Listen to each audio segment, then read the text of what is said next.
Aliansi Masyarakat Bela Palestina berunjuk rasa di depan Masjid Raya Baitur Rahman Banda Aceh, Rabu pagi tanggal 15 Oktober tahun 2025. Mereka menuntut keputusan PBB untuk segera menghentikan agresi Israel dan diharapkan Palestina merdeka. Para pengunjuk rasa juga menyatakan Presiden Prabowo Subianto mendukung penghentian gencatan senjata dan diminta masyarakat Aceh untuk kemerdekaan Palestina.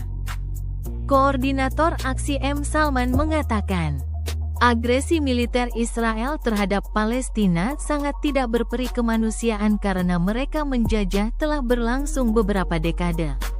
Untuk itu, Aliansi Masyarakat Banda Aceh Bela Palestina menuntut keputusan PBB agar segera menghentikan agresi militer Israel. Selain itu, PBB juga harus buat keputusan untuk mengakhiri gencatan senjata di Palestina.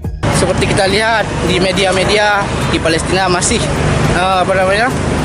masih terjadi peperangan, masih ada beberapa rudal-rudal yang masih masuk ke daerah Gaza. Nah, dan aksi kemanusiaan pun masih dijegat, dan ada beberapa daripada jurnalis kita pun masih ada di sana yang memang ditahan oleh Israel. Ya, begitu. Kalau korban jiwa berapa Kalau korban jiwa sangat banyak, ribuan. Mungkin tidak bisa kita sebutkan berapa, tapi sangat banyak sampai sekarang.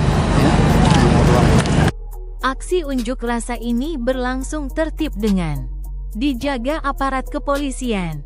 Para pengunjuk rasa membawa sejumlah poster antara lain bertuliskan menolak keterlibatan atlet Israel di Indonesia dan ajang olahraga dunia, boikot produk Israel serta kemerdekaan untuk Palestina. Dari Banda Aceh, Fajar ND mengabarkan.